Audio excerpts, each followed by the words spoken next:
Hello all. இன்றைக்கி night ஒரு இடத்துல போய் சாப்பிட போகிறோம். ஸோ அது எந்த இடம், சாப்பாடு எப்படி இருந்துச்சு அப்படிங்கிறதெல்லாம் பேசுகிறதுக்கு முன்னாடி சின்னதாக ஒரு படத்தை பற்றின ஒரு ரிவ்யூ.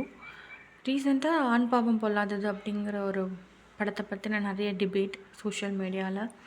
ஸோ எனக்கும் அந்த படம் மேலே நிறைய ஒப்பீனியன்ஸ் இருக்குது. ஸோ அது என்னோடய ஒப்பீனியன்ஸை இந்த வீடியோ மூலிமா நான் ஷேர் பண்ணிக்கிறேன்.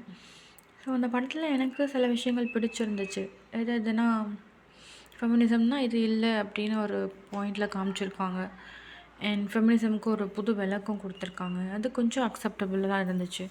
அண்டு மெயில்ஸுக்கும் அண்ட் ஹஸ்பண்ட்ஸ்க்கும் நிறைய ப்ராப்ளம்ஸ் இருக்குது, நிறைய கஷ்டம், அதுவும் அன்னோட்டிஸ்டாக இருக்குது. அதையும் நம்ம ரிகாக்னைஸ் பண்ணணும்னு சொல்லியிருக்காங்க. அண்ட் லா பயாஸ்டாக இருக்குது அப்படிங்கிறது உண்மை தான். நிறைய விஷயங்களில் ப்ராக்டிக்கலாக இன்றைக்கி நடந்துகிட்ருக்கிற விஷயங்களை காமிச்சிருக்காங்க. இதெல்லாம் மீறி பிடிக்காத விஷயம்னு பார்த்தாலும் இருக்குது. என்ன அப்படின்னா, அந்த ஹீரோயின் அப்படின்னு காட்டுற ஒரு பொண்ணை ரொம்ப முட்டாளாக காமிச்சிருக்காங்க. அந்த பொண்ணுக்கு எதையுமே அட்ஜஸ்ட் பண்ண தெரியாது அப்படின்ற மாதிரி. ஒரு அப்பா கிட்டேருந்து ஒரு சுதந்திரமே கிடைக்காத ஒரு பெண் இவ்வளோ முட்டாளாக இருக்க வாய்ப்புண்டா? கார்ல் மார்க்ஸுக்கும் ஜியோ போப்புக்கும் கூட வித்தியாசம் தெரியாத அளவுக்கு அந்த பொண்ணை முட்டாளாக காமிச்சிருக்க தேவையில்லை. லாஜிக்கே இல்லாத மாதிரி இருந்துச்சு.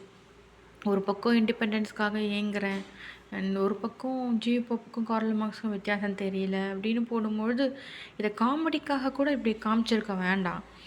அண்ட் இண்டிபெண்டன்ஸை நாங்கள் தப்பாக யூஸ் பண்ணிக்கிறோம், ஃபெமினிசம் பேசுனா இண்டிபெண்டன்ஸை தப்பாக யூஸ் பண்ணிப்பாங்க, எந்த இடத்துக்கு எந்த ட்ரெஸ்ஸு போடணுன்னு தெரியாது அப்படிங்கிறதெல்லாம். அந்த பெண் அப்படி ஒரு ட்ரெஸ்ஸு போட்டு வந்ததுக்கு அந்த ஹீரோ அப்படிங்கிறவர் அப்படி ஒரு ட்ரெஸ்ஸை போட்டு அந்த இடத்துக்கு நிற்கிறது, இது எந்த விதத்தில் காமெடியில் வரும்னு தெரியல. அண்ட் ஃபெமினிசம் பேசுனா எகோயிஸ்டாக இருப்பாங்க. அதே மாதிரி மை சாய்ஸ்ன்னு பேசிகிட்டு இருப்பாங்க. அந்த பெண்ணுக்கு மை சாய்ஸ்ன்னு பேசுகிறதுக்கு அங்கே எங்கே இருந்துச்சு?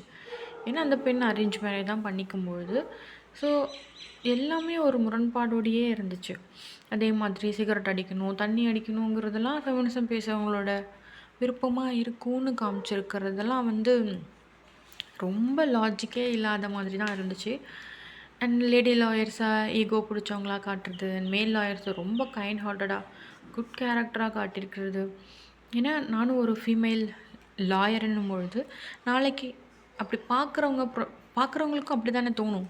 நீங்கள் என்ன படத்தில் காட்டுறீங்களோ அதை தான் அவங்க இந்த ரியல் லைஃப்பில் அவங்க பொருத்தி பார்க்குறாங்க. ஸோ இந்த மாதிரியான விஷயங்கள் நிறைய முரண்பாடுகளோட ஒரு படம். அது காமெடிக்காக கூட எடுத்துக்க முடியாத அளவுக்கு இருந்துச்சு.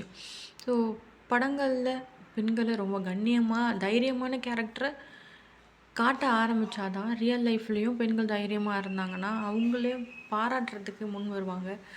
தைரியமாக இருந்தால் திமிரு பிடிச்சவங்க, ஈகோ பிடிச்சவங்கன்னு தான் நிஜத்துலேயும் பேசுகிறாங்க. நீங்கள் அதை தான் படத்துலேயும் காட்டியிருக்கீங்க.